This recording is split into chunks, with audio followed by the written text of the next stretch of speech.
Assalamu alaikum. In last session we ended at chapter number 5 chemical energetics. Now we have to start chapter number 6 chemical equilibrium. What is the meaning of equilibrium?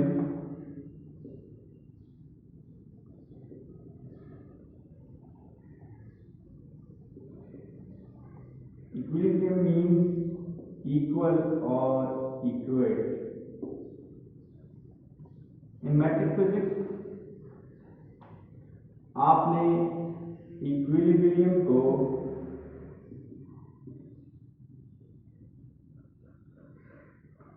दो तरह से देखा, एक static और दूसरा dynamic. Equilibrium को अगर हम फिजिक्स में चेक करें, फिजिक्स में इंस्पेक्ट करें तो हमें पता चलेगा ऐसे तमाम मोशन जिनमें एक्सेलरेशन आपके पास जीरो हो, वो तमाम के तमाम आपके पास इक्विलिब्रियम है। Term static means rest, term dynamic means motion. Static में आपके पास वेलोसिटी जीरो होती है, डायनामिक में वेलोसिटी कांस्टेंट होती है।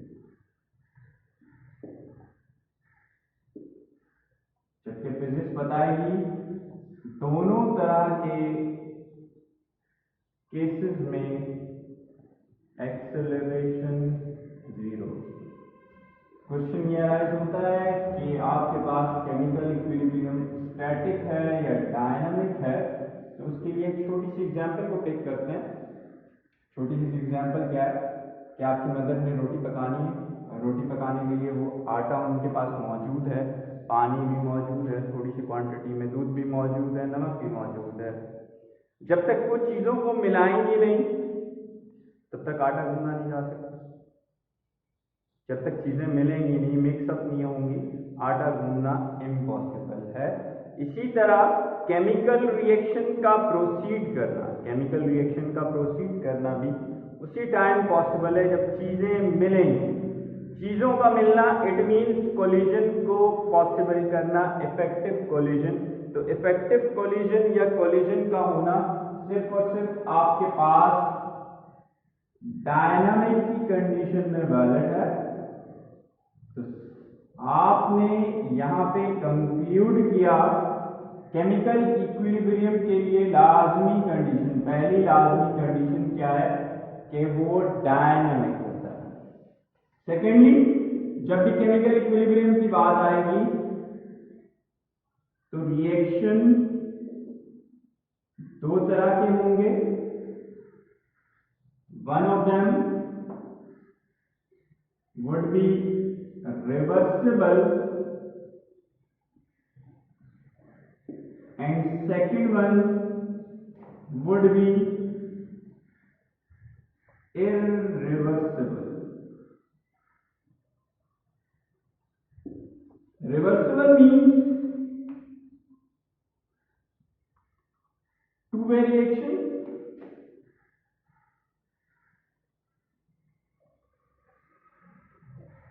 Irreversible means one-way reaction. In reversible reaction, we represent reaction by a double arrow. In irreversible reaction, we represent reaction by a single arrow. Usually, reversible reaction occur in covalent bonding reaction, and irreversible usually occurs in ionic bonding reaction. Question ये rise होता है equal किस time होगा, reversible में होगा या irreversible में? Irreversible में लाजमी है कि रिएक्टेंट प्रोडक्ट में कन्वर्ट हो जाए, रिएक्शन खत्म।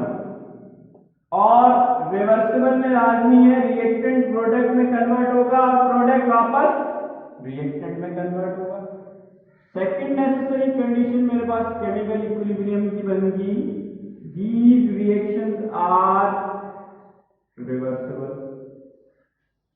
दो पॉइंट कंक्लूड कर लिया आपने, केमिकल इक्विलिब्रियम के लिए लाजमी है वो डायनामिक भी हो, मोशन में भी हो और रिवर्सिबल भी हो, टू वे रिएक्शन हो, फॉरवर्ड भी जाए बैकवर्ड भी जाए। इन बातों को देखते हुए हमारे पास केमिकल इक्विलिब्रियम की डेफिनेशन बन गई।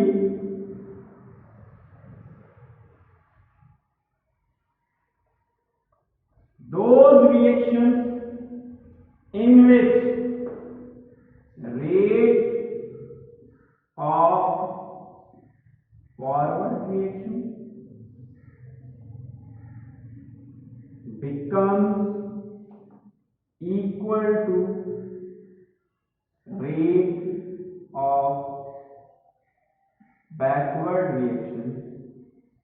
तो आपने तीसरी मेन चीज कंक्लूड कर ली, it is necessary for chemical equilibrium that in reaction rate of forward reaction becomes equal to rate of backward reaction. इन तीन बातों को कंक्लूड करते हुए हमें एक टर्म मिला, that is rate. This rate term belongs to chemical kinetics, and in kinetics you will study in chapter 8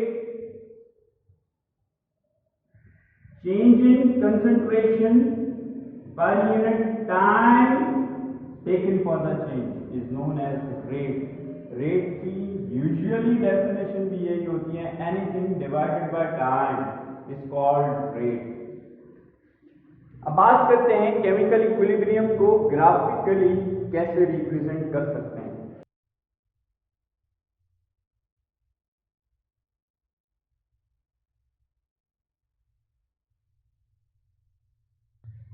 graphically की जब हमने बात की तो याद रखिएगा ग्राफ हमने 2 डायमेंशन बनाना होता है और इस 2 डायमेंशन ग्राफ में आपके पास 3 तरह के ग्राफ बन सकते हैं। ये 3 तरह के ग्राफ जो मैं आपको बताना चाह रहा हूं ये एप्टीट्यूड में आप लाजमी डिस्कस करते हैं। टाइम आपका एक्स एक्सिस पे मौजूद होता है, जबकि आपकी कंसंट्रेशन वाई एक्सिस पे मौजूद होती है। अब इन 3 ग्राफ को बनाने का मकसद आपके पास सिंपली ये है कि आपके पास किसी भी रिएक्शन में 3 तरह से रिएक्टेंट और प्रोडक्ट चेंज होते हैं। पहला केस जो हमारी बुक में भी मौजूद है, रिएक्टेंट इनिशियली मैक्सिमम था, टाइम बीइंग डिक्रीज हुआ और कांस्टेंट हो गया। इसी तरह प्रोडक्ट मिनिमम था, टाइम बीइंग इंक्रीज हुआ और कांस्टेंट हो गया। सेकंड केस, रिएक्टेंट मैक्सिमम था, टाइम बीइंग डिक्रीज हुआ और ये कांस्टेंट हो गया। प्रोडक्ट मिनिमम था, टाइम बीइंग इंक्रीज हुआ और यहां पे आपके पास कांस्टेंट हो गया। ये 2 कंडीशन तो मैंने आपके सामने एक्सप्लेन कर दी। तीसरी कंडीशन पे आते हैं सर। रिएक्टेंट मैक्सिमम था, टाइम बीइंग डिक्रीज हुआ और ये कांस्टेंट हो गया। प्रोडक्ट मिनिमम था, टाइम बीइंग इंक्रीज हुआ और कांस्टेंट हो गया। This green line represent concentration of product, this red line represent concentration of reactant इन तीन बातों से हमने क्या कंक्लूड किया, इन तीन ग्राफ से क्या कंक्लूड किया? पहले केस में रिएक्टेंट की कंसंट्रेशन जब इक्विलिब्रियम बना कम हो गई प्रोडक्ट। दूसरे केस में रिएक्टेंट की कंसंट्रेशन बराबर हो गई इसके प्रोडक्ट के। तीसरी कंडीशन, रिएक्टेंट की कंसंट्रेशन ज्यादा थी किससे? प्रोडक्ट से। और इन तीनों में इक्विलिब्रियम किस टाइम बना? जिस टाइम आपके पास रिएक्टेंट और प्रोडक्ट दोनों कांस्टेंट होना शुरू हो गए, उस टाइम पे आपके पास इक्विलिब्रियम बन गया।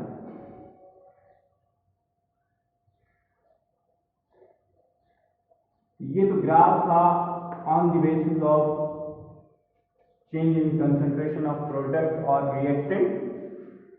इन तीनों में हमने कंक्लूड भी कर दिया। तो आपके पास यहाँ पे मेन बात क्या सामने आई? जब भी प्रोडक्ट और रिएक्टेंट की कंसंट्रेशन कांस्टेंट हो जाए विद टाइम भी, उस टाइम आपके पास इक्विलिब्रियम बन जाता है। इसके बाद नेक्स्ट टॉपिक जो है, जिसकी स्टेटमेंट मैं आज आपको करवा रहा हूं, लॉ ऑफ मास एक्शन। देने वाली अजीम हस्ती को नेम गोल्डबर्ग एंड वेव। इसकी स्टेटमेंट हमारे पास मौजूद है।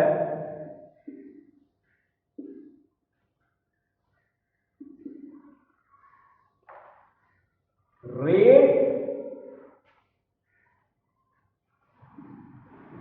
at which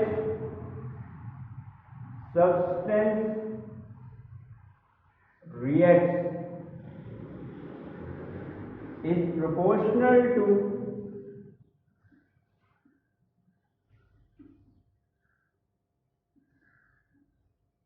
active mass of reactant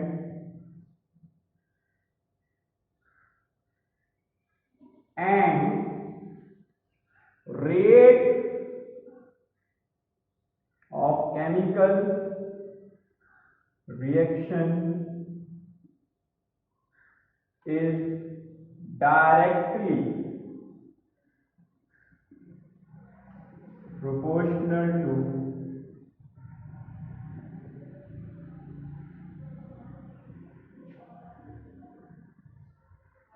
product of active masses of reagent। तो इस स्टेटमेंट से हमने दो बातें कंक्लूड की। एक प्रोपोर्शनल टू एक्टिव मास और दूसरा प्रोडक्ट ऑफ एक्टिव मास। तो अगर मैं इसको मैथमेटिकली कंक्लूड करना चाहूं थोड़ी देर के लिए, rate is proportional to active mass of reactant, और अगर रिएक्टेंट एक से ज्यादा हैं तो उनको आप मल्टीप्लाई कर देंगे। फर्दर हम इसकी डेरिवेशन को चेक करेंगे। कॉपी कीजिए।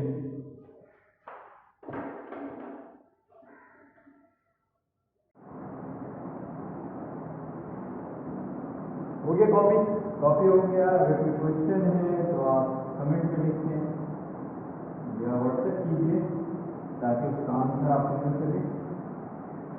एंड किया हमने लॉ ऑफ मास एक्शन पे, गोल्डबर्ग एंड वेव ने दिया। अब इसकी हमने डेरिवेशन करनी है। डेरिवेशन के लिए जनरल सा रिएक्शन लेते हैं। A plus B gives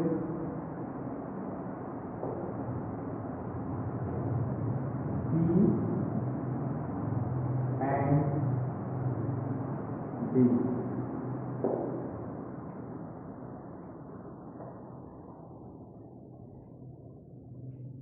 A plus B gives C and D. ये बेसिकली आपके पास एक्सप्लेनेशन की हो सकती है या आपकी डेरिवेशन की तरह आ सकती है। ए का कोफिशिएंट स्मॉल ए, बी का कोफिशिएंट स्मॉल बी, सी का कोफिशिएंट स्मॉल सी और लास्ट में डी का कोफिशिएंट स्मॉल डी। तो ये रिएक्शन दो फेज में हो रहा है, फॉरवर्ड भी जा रहा है, बैकवर्ड भी आ रहा है। जब फॉरवर्ड की बात करेंगे तो आपके पास बन जाएगा rate of forward reaction.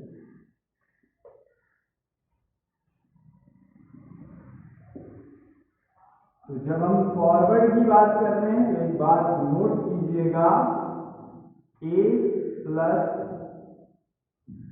B तक ये फॉरवर्ड जा रहा है, तो इसका रेट ऑफ फॉरवर्ड किसके इक्वल हो जाएगा? इक्वल यानी प्रोपोर्शनल हो जाएगा कंसंट्रेशन ऑफ रिएक्टेंट के।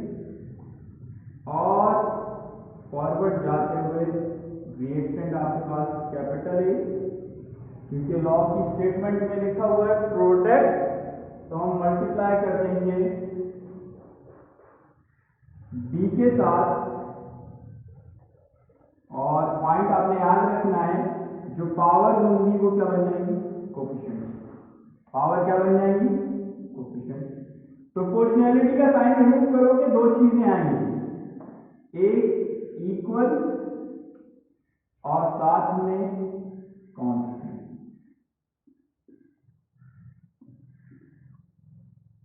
बाकी तमाम चीजें as it is R F equals to constant a with power a and b with power b। Constant की जगह पे आपके पास आ जाएगा के L, equilibrium constant for forward.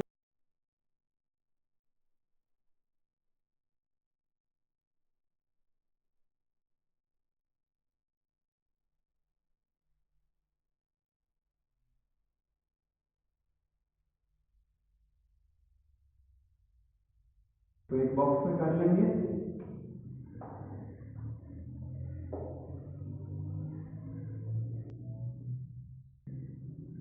इसके बाद बात करेंगे रेट ऑफ बैकवर्ड की।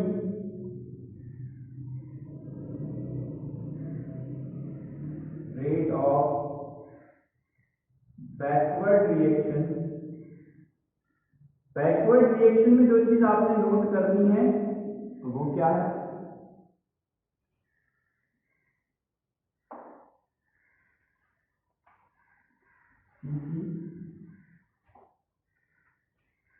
Plus DV. बैकवर्ड में आपने याद रखना है कि ये प्रोडक्ट आपका रिएक्टेंट बन जाएगा थोड़े से टाइम के लिए। तो rate of backward R B is proportional to active mass of product। Product हमारे पास यहाँ पे दो हैं, C विद पावर C और दूसरा प्रोडक्ट आपके पास क्या है? D with power D। Proportionality की जगह पे नेक्स्ट स्टेप पे चेंज करते हैं। प्रोपोर्शनैलिटी की जगह पे दो चीजें, इक्वल और कांस्टेंट।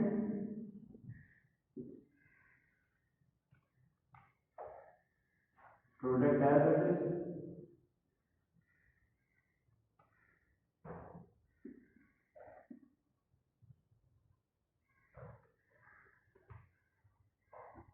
और लास्ट में R B equals to Kb equilibrium constant for backward reaction, active mass of C with power C, active mass of D with power D। अभी थोड़ी देर पहले हमने केमिकल इक्विलिब्रियम में एक कंडीशन सीखी थी, that was rate of forward reaction equals to rate of backward reaction. Rate of forward equals to rate of backward. इसको नाम दे देते हैं इक्वेशन 1, इक्वेशन 2। ये कंडीशन किस चीज की थी? According to chemical equilibrium.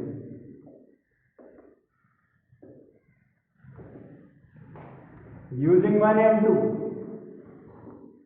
using 1 and 2, you are going to have Kf, active mass of A with power A, active mass of B with power B। इसी तरह प्रोडक्ट साइड पे दूसरी side equation 2 आ जाएगी, equals to Kb, active mass of C with power C, active mass of D with power D।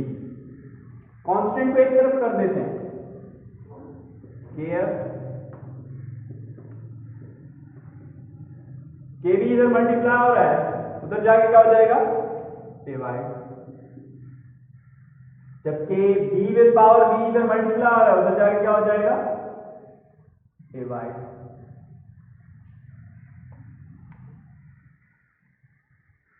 Active mass A इधर multiply हो रहा है, इधर आके divide.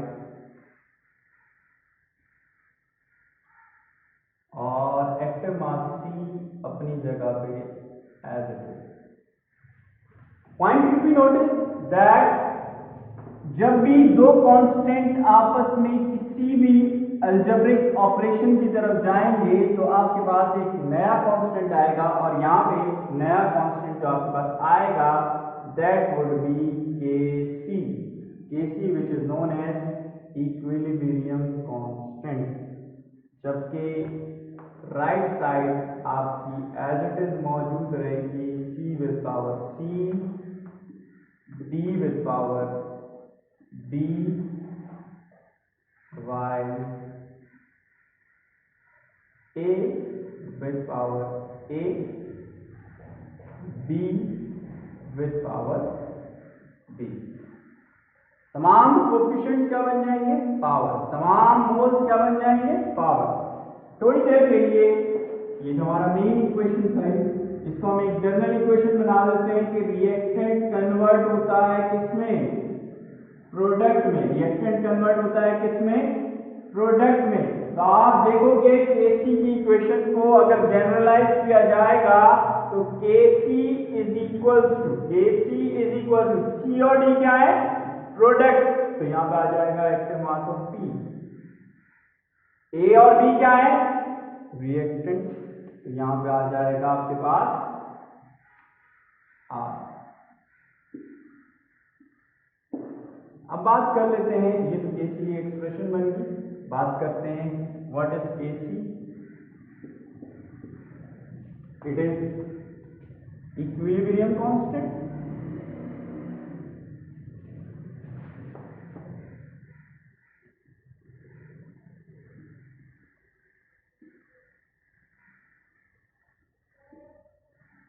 Secondly, ratio of active mass of product and reactant. What is active mass?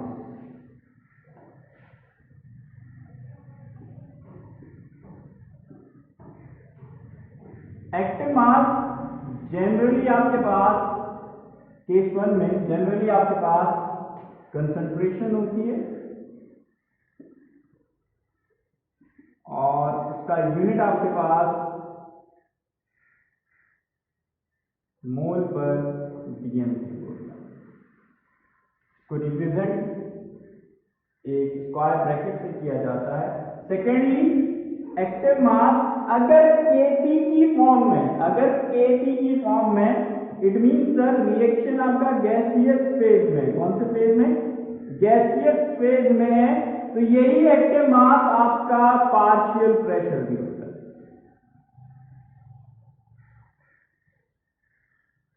उस time जो square bracket से represent करते हैं और यूनिट इसका Kc डिफाइन कर दिया, इक्विलिब्रियम कांस्टेंट होता है, ratio of active mass of product and reactant होता है। फाइनली फिर यूनिट की बात करते हैं। Unit according to textbook it has no unit, लेकिन क्योंकि आपने 1.5 साल बाद एमकैट भी करना है तो याद रखिएगा इसका यूनिट होता है। यूनिट क्या होता है? पाकिस्तानी में जुगाड़ अगर हम बात करेंगे, एक छोटी सी ट्रिक, मोल पर डीएम क्यूब की पावर डेल्टा एन, मोल पर डीएम क्यूब की पावर डेल्टा एन, और डेल्टा एन याद रखिएगा किसके इक्वल होता है? NP minus NR, moles of product minus moles of reactant. इसको कॉपी कीजिए, देन इसकी प्रैक्टिस करिए।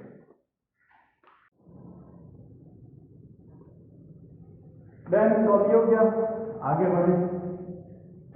केसी का फॉर्मूला आपको पता चल गया, KC is equal to active mass of product divided by active mass of reactant. थोड़ी सी प्रैक्टिस कर लेते हैं केसी की इक्वेशन कैसे बनेगी।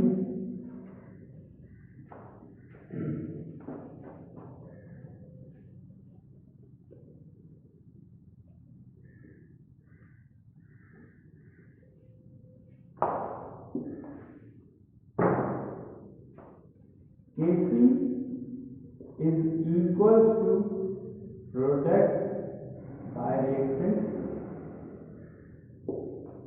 इसकी प्रैक्टिस के लिए कुछ इक्वेशंस मैं आपके सामने लिख रहा हूं।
तो 5 इक्वेशन मैंने आपके सामने लिखी हैं।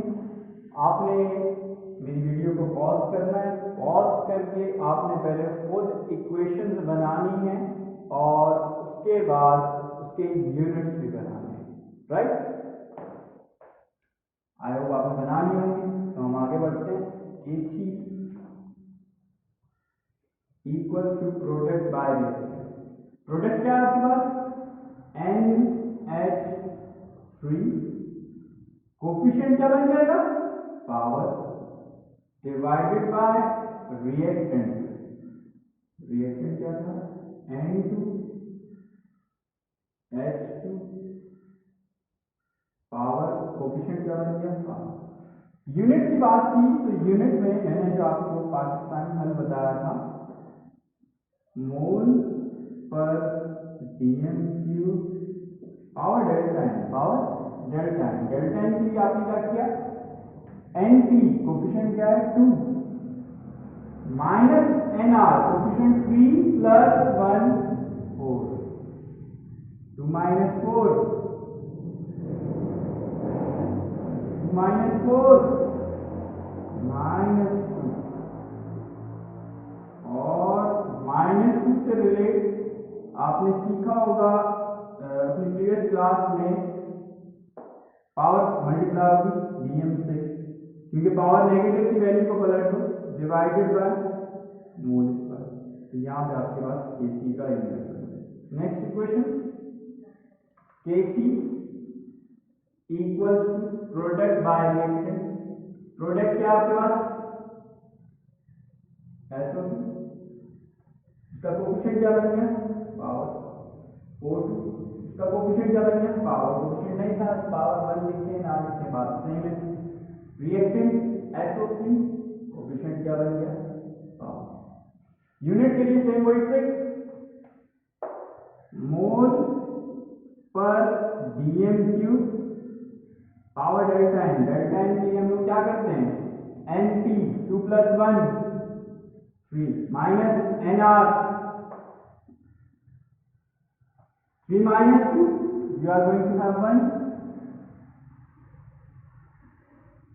और 1 किसी में भी आएगा तो सेम रहेगा। Next, KC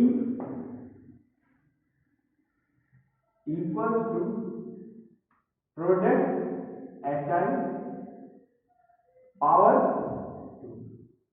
divided by reactant H2 and I2, दोनों मल्टीप्लाई हो जाएंगे। पावर के लिए नुस्खा है पाकिस्तानी, मोल पर dm cube power delta N 2 minus coefficient 1 coefficient 1 2, 2 minus 2, you are going to have 0. Anything with power 0 equals to 1. It means no unit. It means no unit.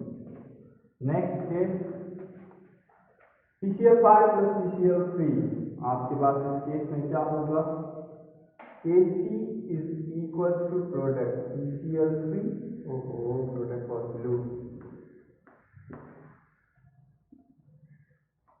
PCl3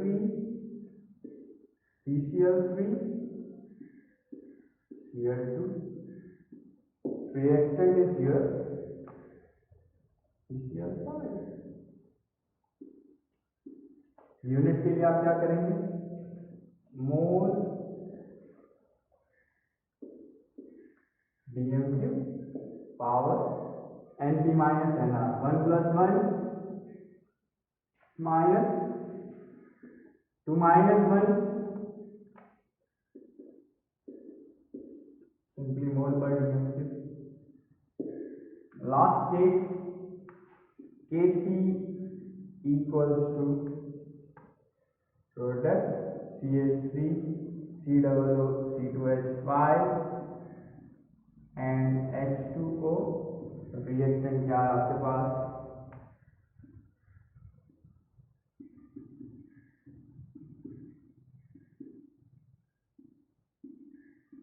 और unit के लिए simply आप क्या करेंगे, mole पर dm cube की power delta N,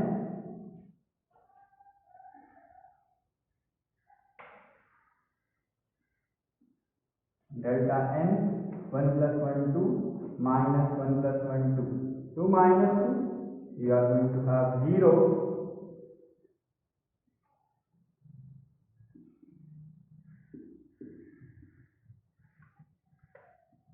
anything with power 0 equals to 1 means no unit. तो ये मैंने डिफरेंट सिनेरियोज आपके क्लियर किए कि केसी के यूनिट्स में क्या क्या प्रॉब्लम होती है, केसी किस तरह आप निकाल सकते हैं, केसी का यूनिट कैसे निकाल सकते हैं। आज के लेक्चर में हमने कोशिश की आपको केमिकल इक्विलिब्रियम को इनिशिएट करें। केमिकल इक्विलिब्रियम हमने इनिशिएट कर दिया। इससे रिलेटेड जितनी भी क्यूरीज हो आप हमसे पूछ सकते हैं। और मज़ीद वीडियोस के लिए हमारे पेज को लाइक कीजिए, हमारे चैनल को लाइक कीजिए, सब्सक्राइब कीजिए। Thank you very much.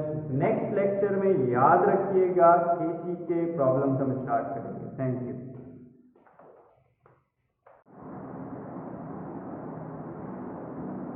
हो गया कॉपी हो गया। अगर कोई क्वेश्चन है तो आप कमेंट में लिखें या व्हाट्सएप कीजिए ताकि उसका आंसर आपको मिल सके।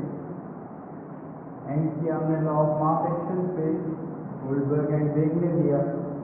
अब इसकी हमने डेरिवेशन करनी है। डेरिवेशन के लिए एक जनरल सा रिएक्शन लेते हैं। A plus B give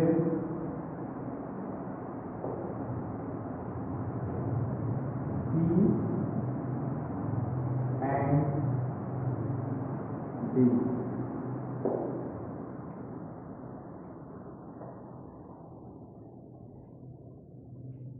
a plus B give C and D.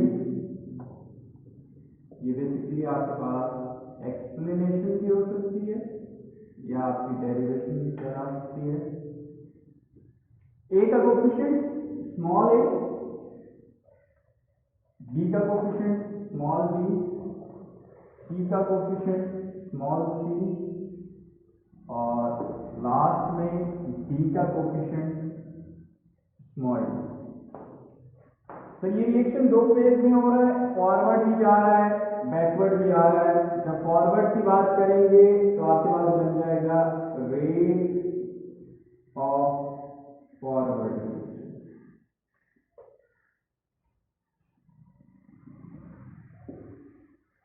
तो जब हम फॉरवर्ड की बात कर रहे हैं तो एक बात नोट कीजिएगा, ए प्लस बी तक ये फॉरवर्ड जा रहा है। तो इसका रेट ऑफ फॉरवर्ड किसके इक्वल हो जाएगा? इक्वल यानी प्रोपोर्शनल हो जाएगा कंसंट्रेशन ऑफ रिएक्टेंट के। और फॉरवर्ड जाते हुए रिएक्टेंट आपके पास कैपिटल ए, क्योंकि लॉ की स्टेटमेंट में लिखा हुआ है प्रोडक्ट, तो हम मल्टीप्लाई कर देंगे बी के साथ। और पॉइंट आपने याद रखना है, जो पावर होंगी वो क्या बन जाएंगी? कोफिशिएंट। पावर क्या बन जाएंगी? कोफिशिएंट। प्रोपोर्शनैलिटी का साइन रिमूव करोगे दो चीजें आएंगी, एक इक्वल और साथ में कांस्टेंट।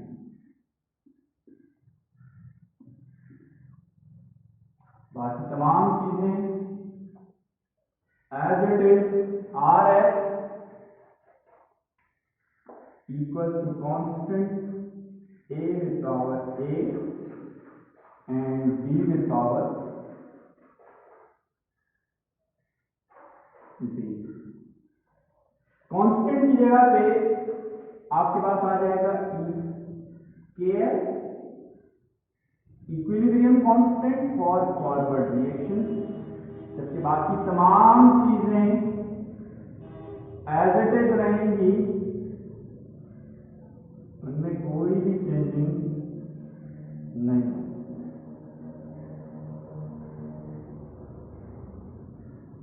इसको एक बॉक्स में कर लेंगे।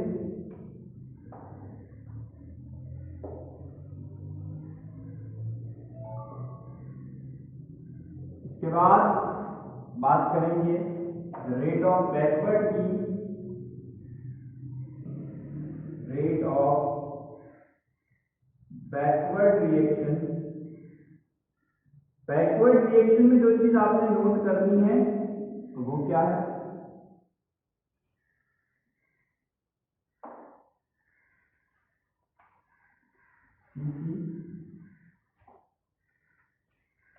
Plus D.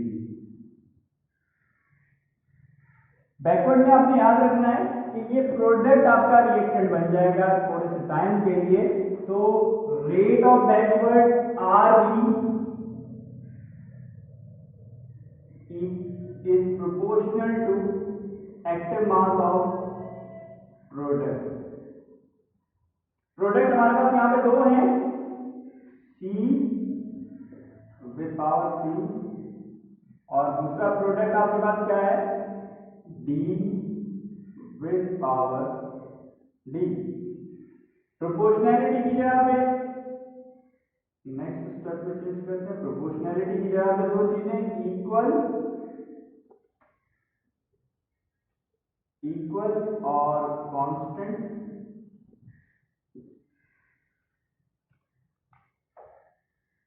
Product as it is,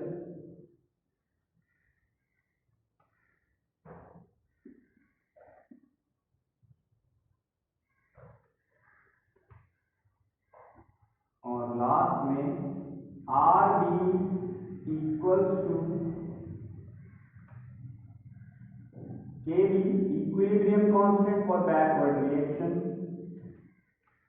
active mass of C with power C, active mass of D with power D। अभी थोड़ी देर पहले हमने केमिकल इक्विलिब्रियम में एक कंडीशन सीखी थी, that was rate of forward reaction equals to rate of backward reaction. Rate of forward equal to rate of backward. इसको नाम दे देते हैं इक्वेशन 1, इक्वेशन 2। ये कंडीशन किस चीज की थी, अकॉर्डिंग टू केमिकल इक्विलिब्रियम।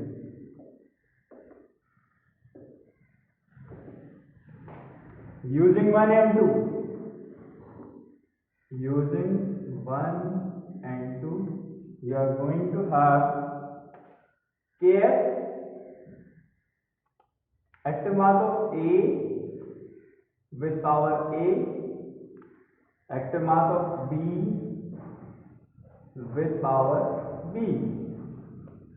इसी तरह प्रोडक्ट साइड पे दूसरी साइड इक्वेशन 2 आ जाएगी, equals to Kb, active mass of C with power C, active mass of B with power D। Constant को एक तरफ कर देते हैं, Kf, Kb इधर मल्टीप्लाई हो रहा है, उधर जाके क्या हो जाएगा, डिवाइड। जबकि B विद पावर B इधर मल्टीप्लाई हो रहा है, उधर जाके क्या हो जाएगा, divide.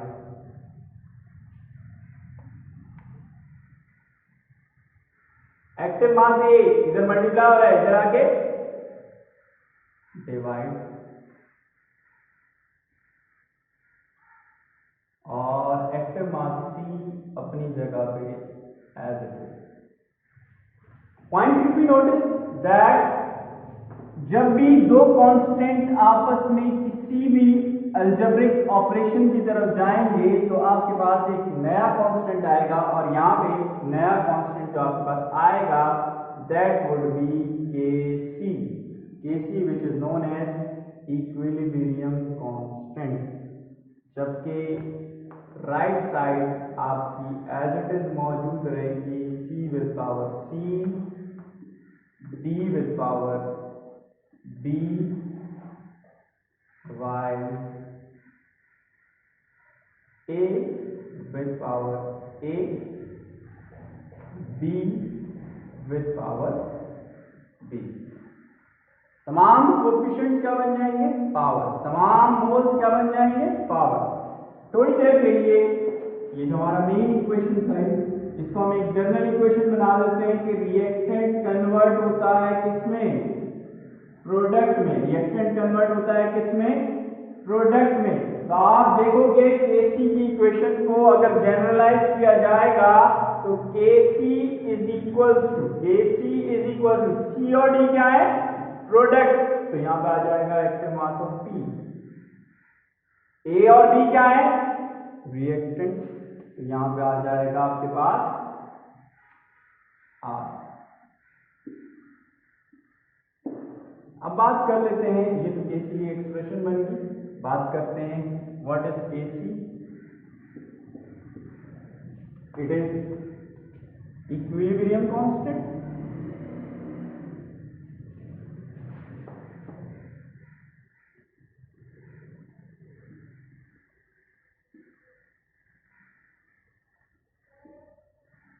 Secondly, ratio of active mass of product and reactant. What is active mass?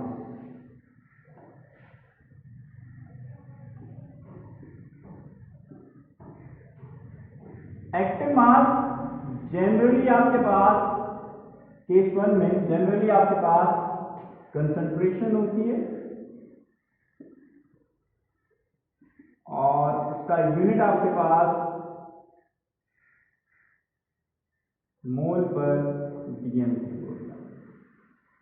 इसको रिप्रेजेंट एक स्क्वायर ब्रैकेट से किया जाता है।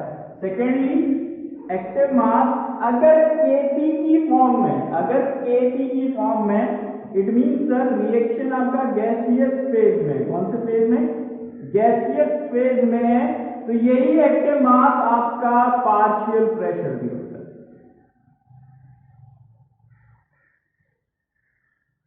उस टाइम पे स्क्वायर ब्रैकेट से रिप्रेजेंट करते हैं और यूनिट इसका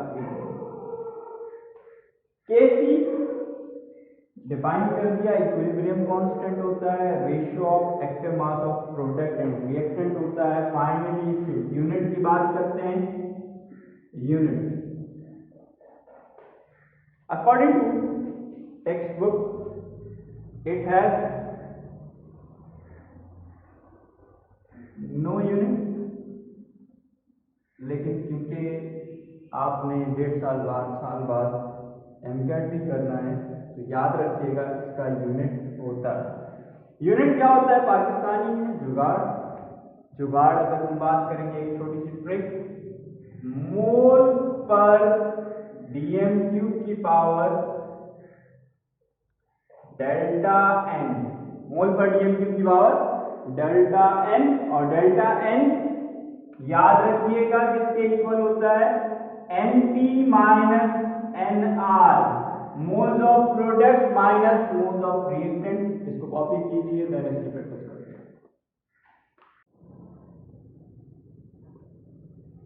देन कॉपी हो गया, आगे बढ़े।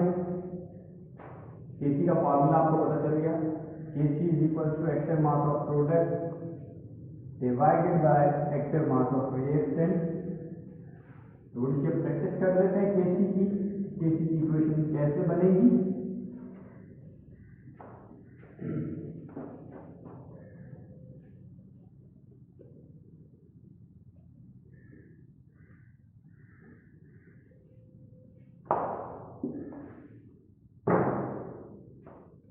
Kc is equals to product by reactant। इसकी प्रैक्टिस के लिए कुछ इक्वेशंस मैं आपके सामने लिख रहा हूं।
5 इक्वेशन मैंने आपके सामने लिखी है। आपने मेरी वीडियो को पॉज करना है, पॉज करके आपने पहले खुद इक्वेशंस बनानी है और उसके बाद उसके यूनिट्स भी बनाने हैं, राइट। आई होप आपने बना ली होंगी। तो हम आगे बढ़ते हैं। Kc equal to product by reactant. Product क्या है आपके पास? NH3, कोफिशिएंट क्या बन जाएगा? Power divided by reactant. Reactant क्या था? N2H2,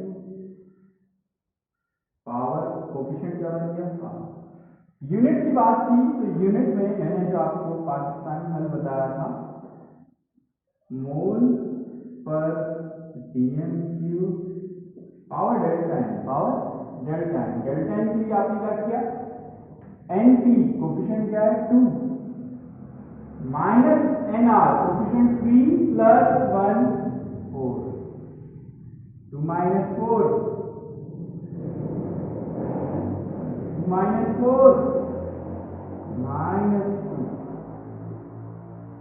और -2 से रिलेट आपने सीखा होगा अपनी प्रीवियस क्लास में, पावर मल्टीप्लाई होगी डीएम से, क्योंकि पावर नेगेटिव की वैल्यू को पलट दो, divided by mole square.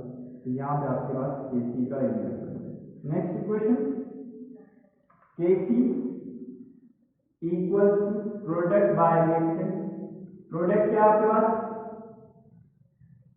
SO2, इसका कोफिशिएंट क्या बन गया? पावर। O2, इसका कोफिशिएंट क्या बन गया? पावर। कोफिशिएंट नहीं था तो पावर 1 लिखे ना लिखे बात सेम है। रिएक्टेंट SO3, कोफिशिएंट क्या बन गया? पावर। यूनिट के लिए सेम वही ट्रिक, मोल पर dm cube power delta N. Delta N के लिए हम लोग क्या करते हैं? NP 2 plus 1 3 minus NR 3 minus 2, you are going to have 1, और 1 किसी में भी आएगा तो सेम रहेगा। Next, Kc equals to product HI power 2 divided by reactant H2 and I2, दोनों मल्टीप्लाई हो जाएंगे। पावर के लिए नुस्खा है पाकिस्तानी, मोल पर dm cube power delta N 2 minus coefficient 1 coefficient 1 2, 2 minus 2, you are going to have 0.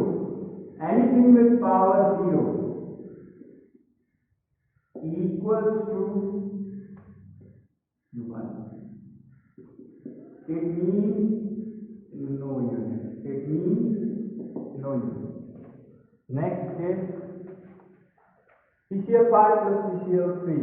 आपके पास इस केस में क्या होगा? Kc is equals to product PCl3. Oh, product was blue. PCl3, PCl3, Cl2. Reactant is here PCl5. Unit के लिए आप क्या करेंगे? Mole DM cube power NP minus NR 1 plus 1 minus 2 minus 1 simply mole पर DM cube. Last case, Kc equals to product CH3 COO C2H5 and H2O। Reactant क्या है आपके पास?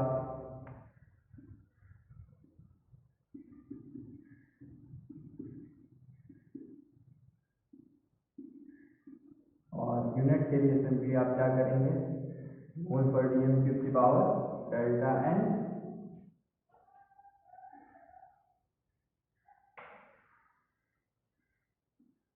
Delta n 1 + 1 2 minus 1 + 1 2 2 minus 2 you are going to have 0.